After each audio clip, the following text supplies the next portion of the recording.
You fool! Warren is dead.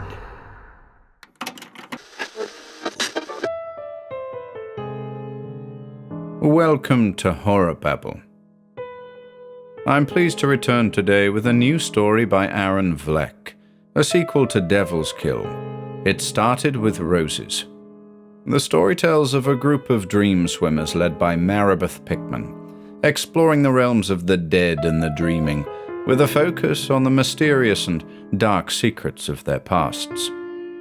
See the video description for a link to the Vlek playlist. And without further ado,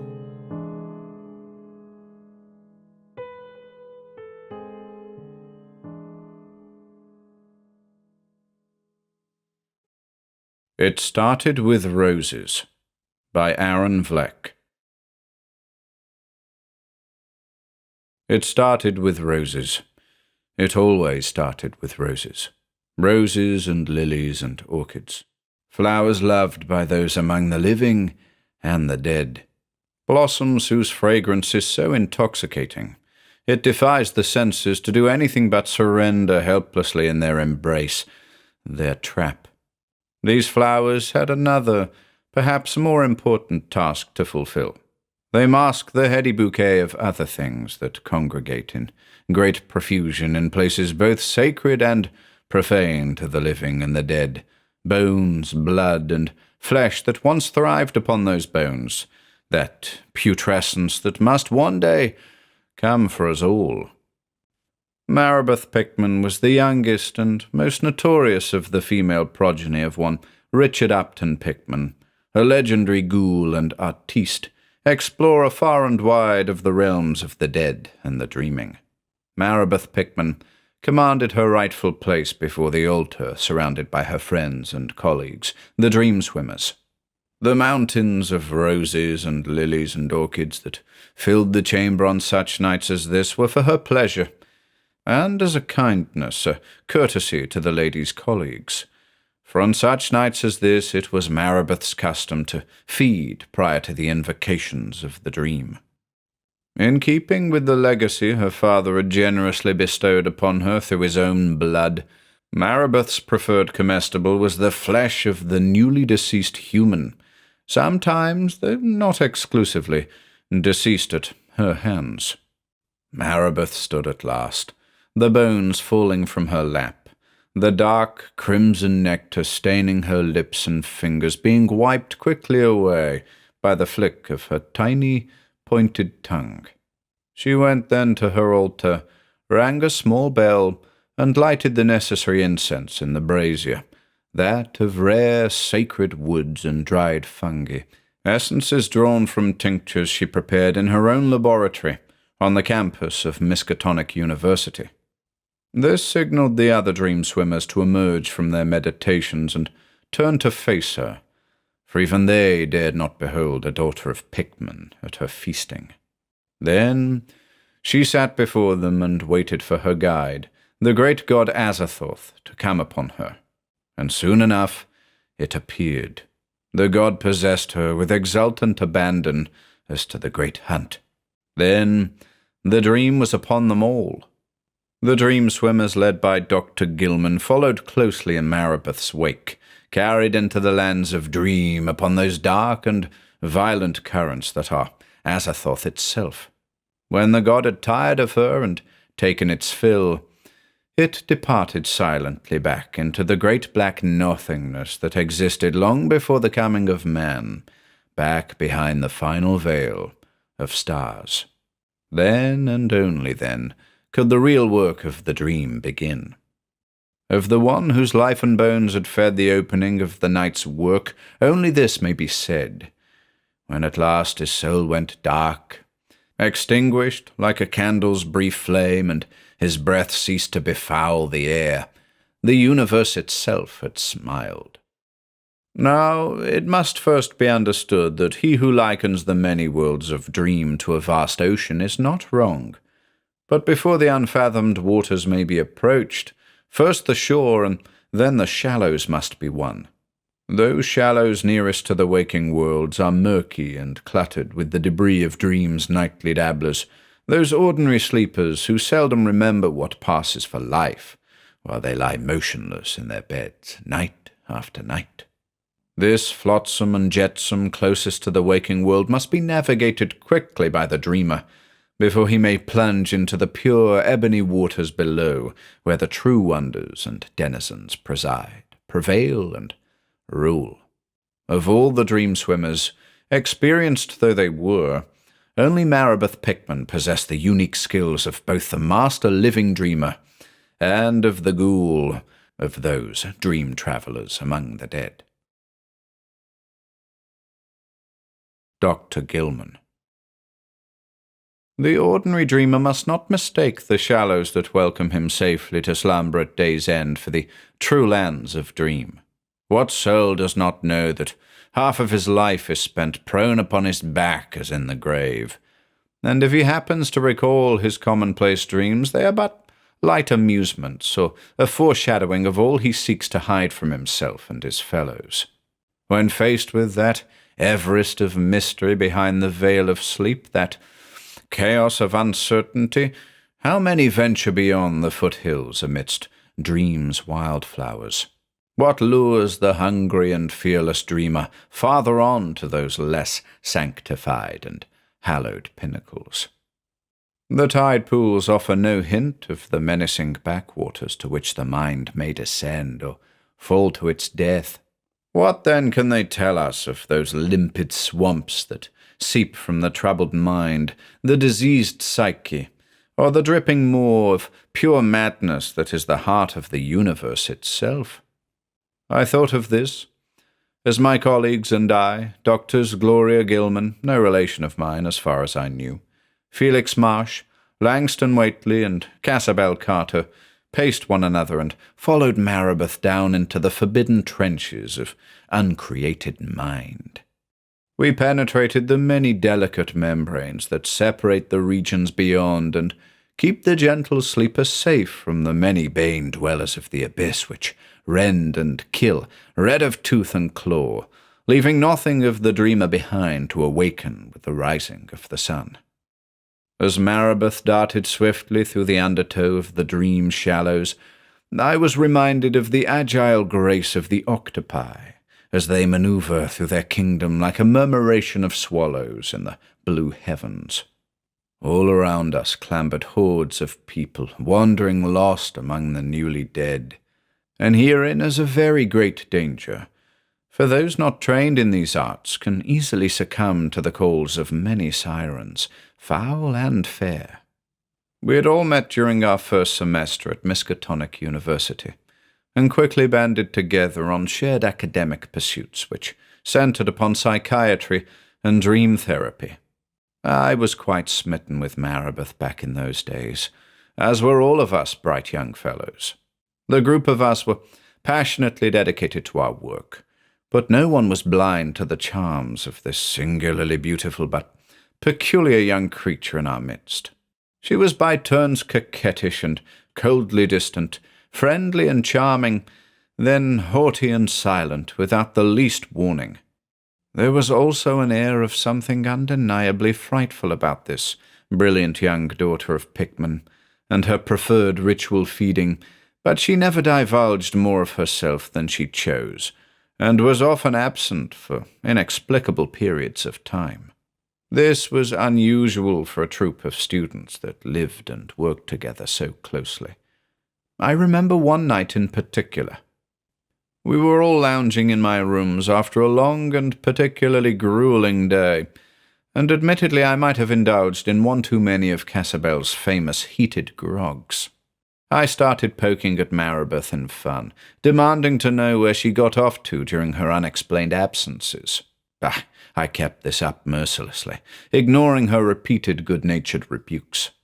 Finally, she stood up and glared fiercely at me, and I could have sworn I had never laid eyes on this creature before. All I could do was cower in my chair and wish I was invisible. Where I go, and what I do when I am on my own is my affair. She growled darkly, defiance dripping from her voice. I weakly mumbled some lame apology, but she was hardly done with me. We all have our secrets, our family secrets. She began, sharply glancing at each of us in turn.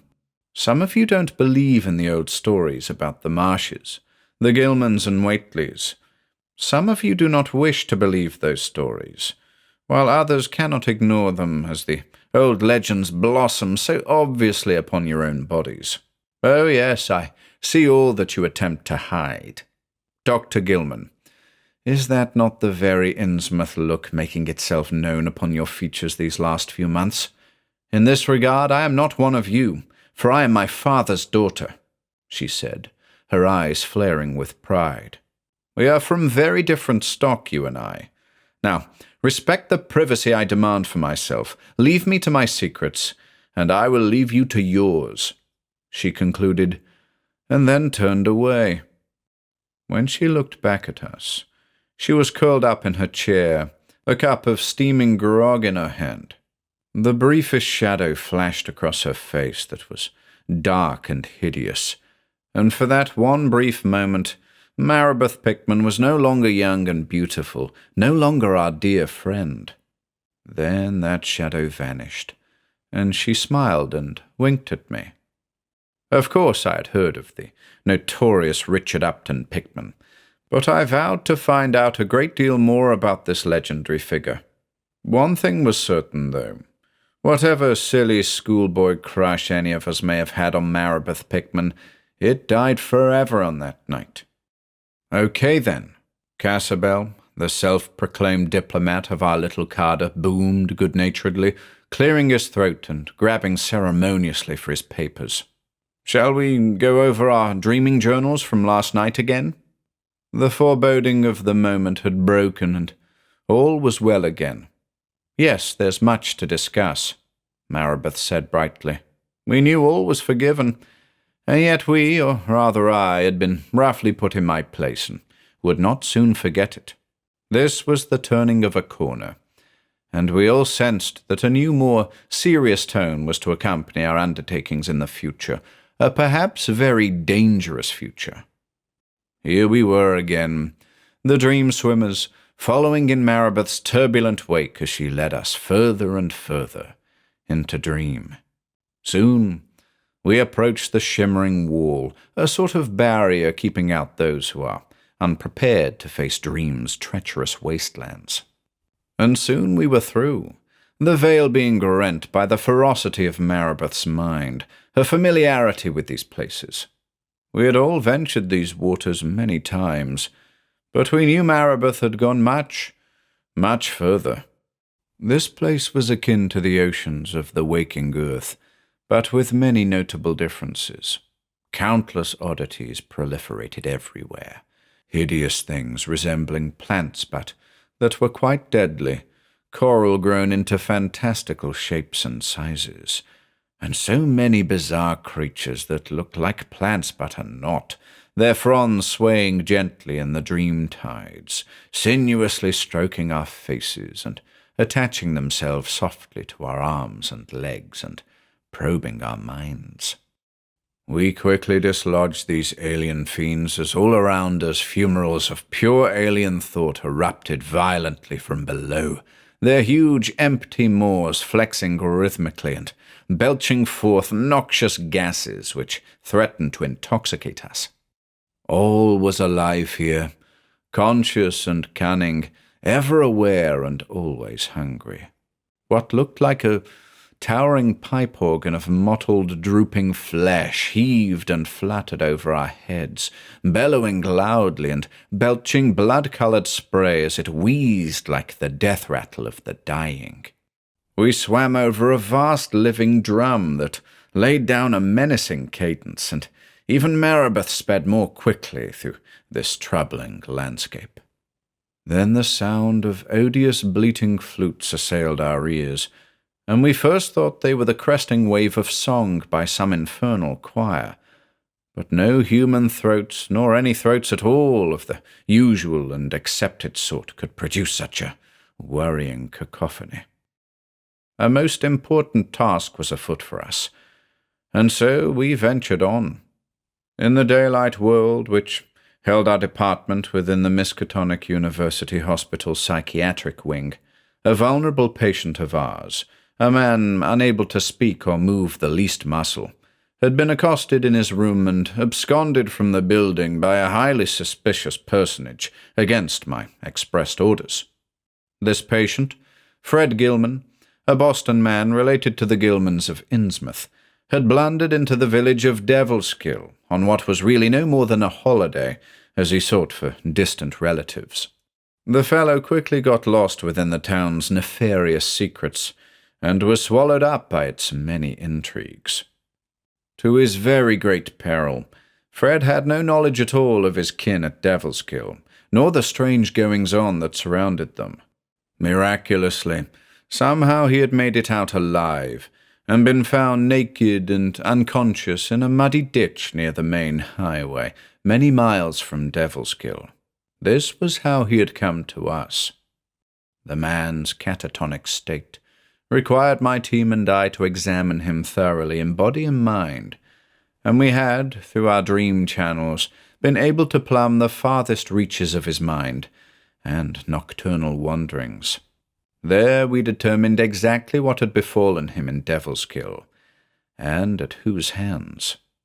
A subtle part of the man's dreaming body had been severed in DEVILSKILL and tethered to the clutches of Magnificent Marsh, the ancient matriarch of the DEVILSKILL Marsh clan, an offshoot of old Innsmouth stock, and the Marshes who had settled there centuries ago. The woman was also the twin sister of Majestic Marsh of Innsmouth. This was our mission, to rescue and rejoin Fred Gilman's body and his spirit, wherever Magnificent Marsh held him, and to destroy any tether she had upon him. For, without the distraction of that thread between Gilman and the malevolent Magnificent Marsh, the man would be forever lost to us, wandering alone in the lands of dream, and beyond our reach in whatever badlands of the psyche the fiends of DEVILSKILL devised for him. Our aim was to secure Gilman's release if at all possible. If not, we would be forced to sever that thread and allow Fred's body to die so Marsh could no longer feed upon him in any manner.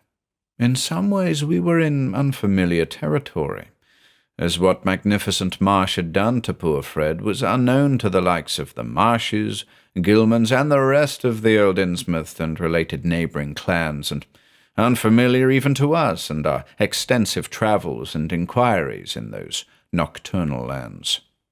Suddenly, as if pouring from a long tunnel onto a dry floodplain, we were flung into the true lands of dream and its many wonders.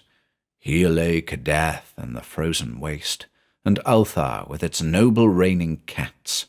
Here, too, was the land where Richard Upton Pickman, Maribeth's father, had made a legend of himself among the military lines of ancient Ghouldom.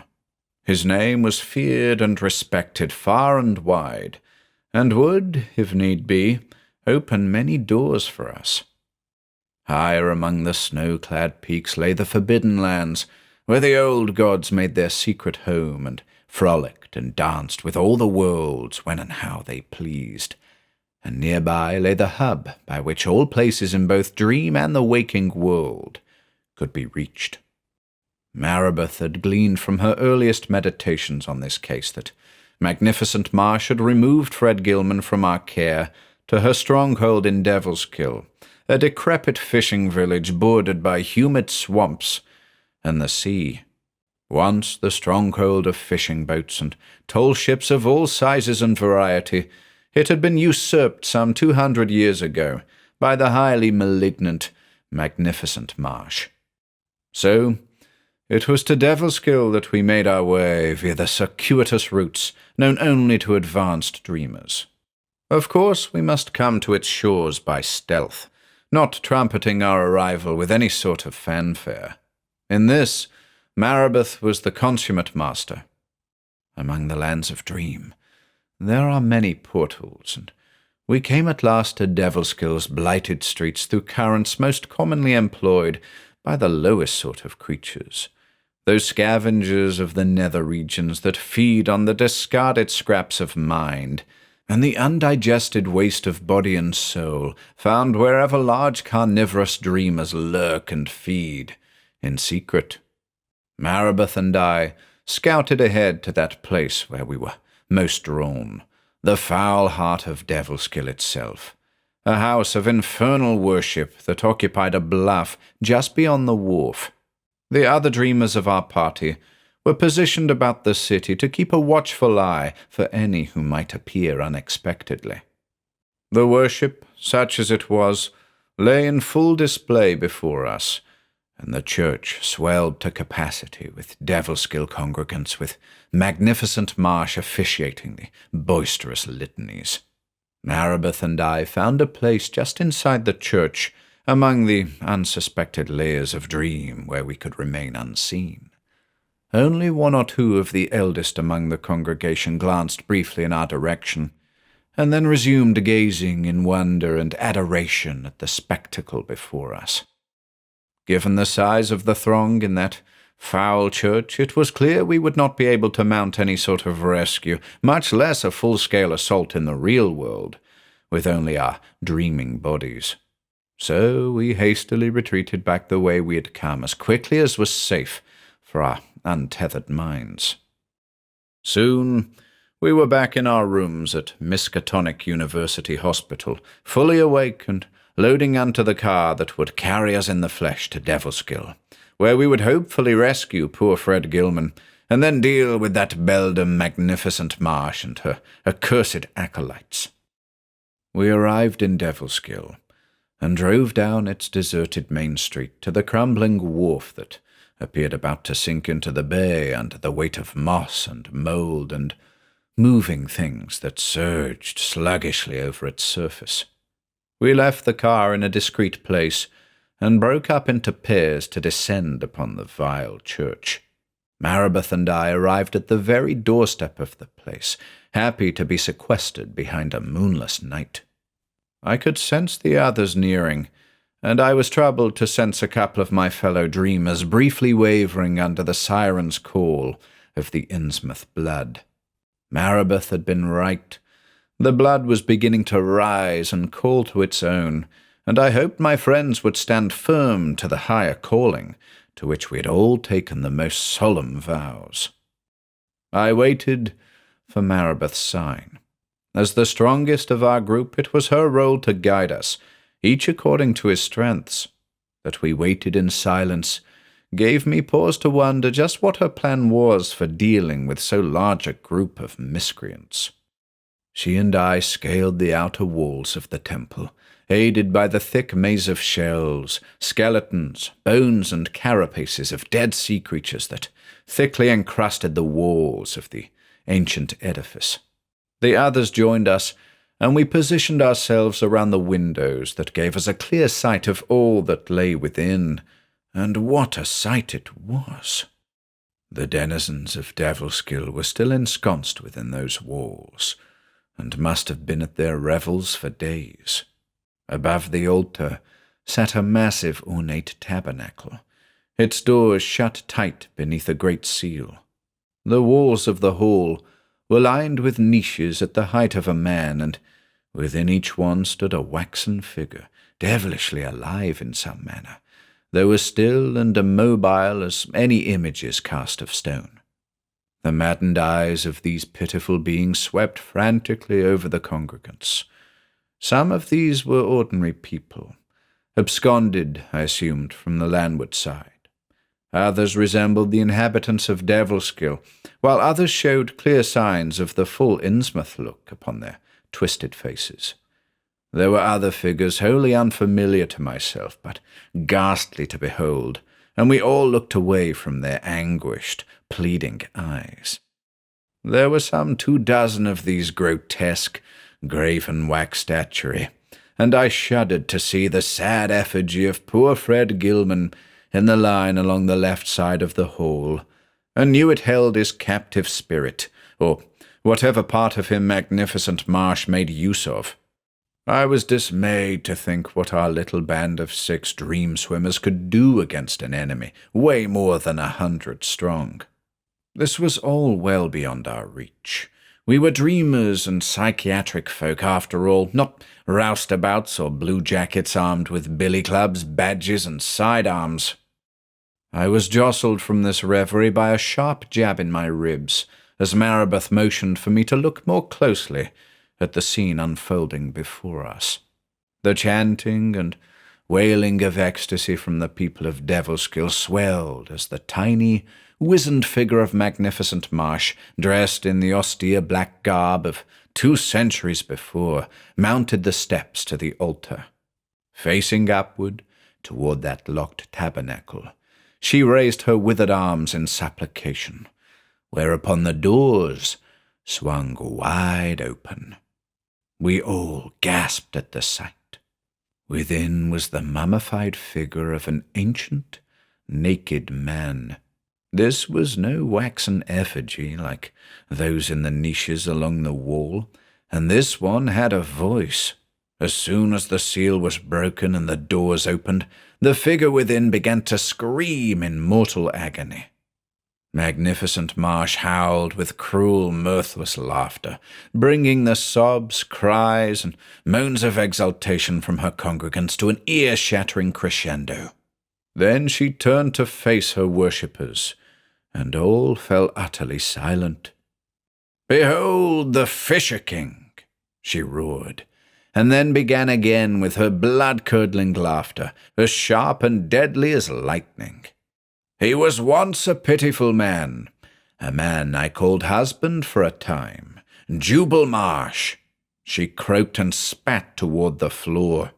"He served his purpose in the great rebirth of Devilskill, and has provided the effulgence of our faith which he keeps alive with his sacrifice, as he is kept alive by these many long years by mighty Dagon," she continued, her voice rising over the anguished howls of Jubal Marsh where he hung, crucified and immobile, within the tabernacle which was his home by what foul magics I had no wish to know.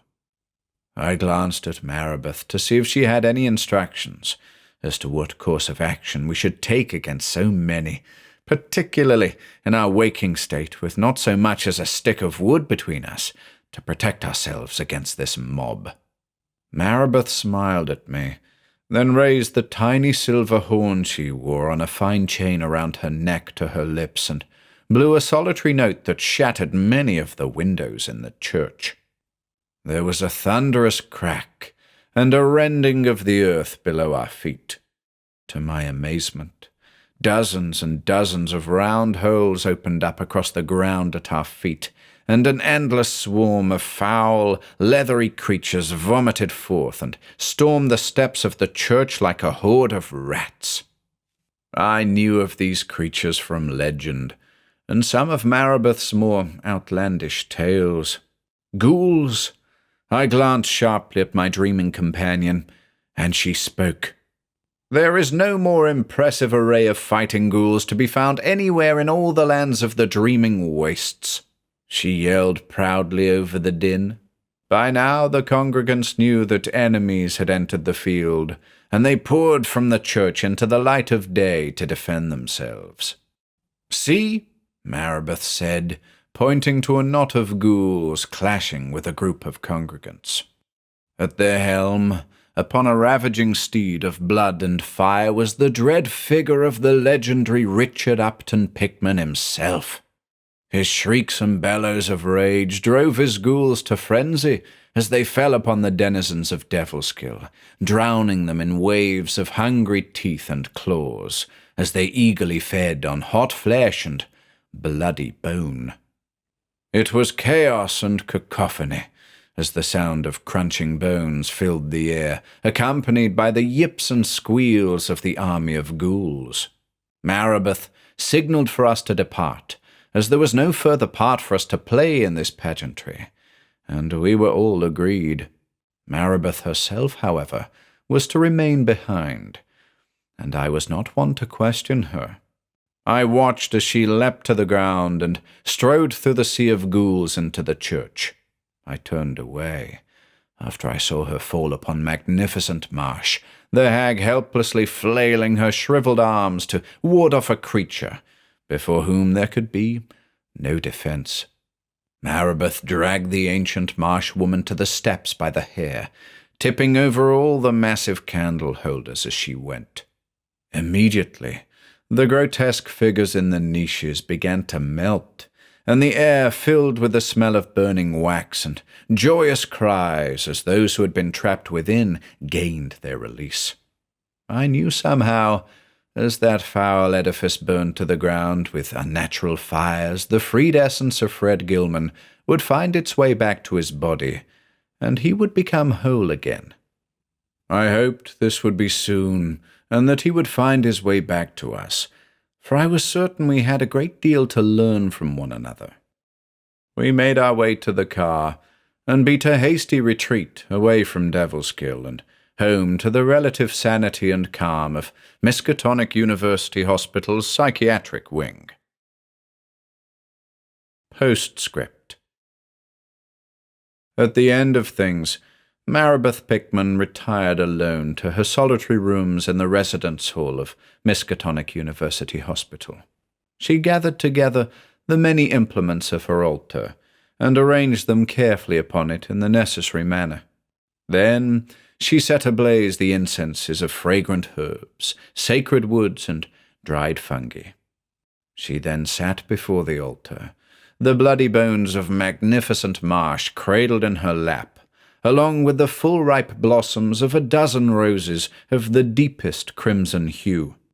Then, with all solemnity and the purest delight, Maribeth Pickman began to feed. It ended, you see, with roses. It always ended with roses.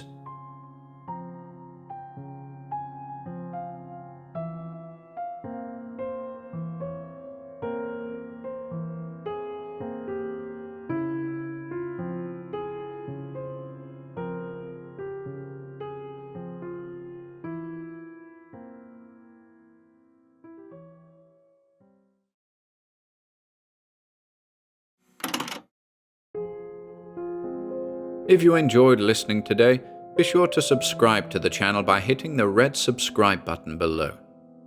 After doing so, click the bell icon next to the subscribe button to receive new content notifications. If you'd like to support our work and receive exclusive perks, consider becoming a channel member by clicking the join button below.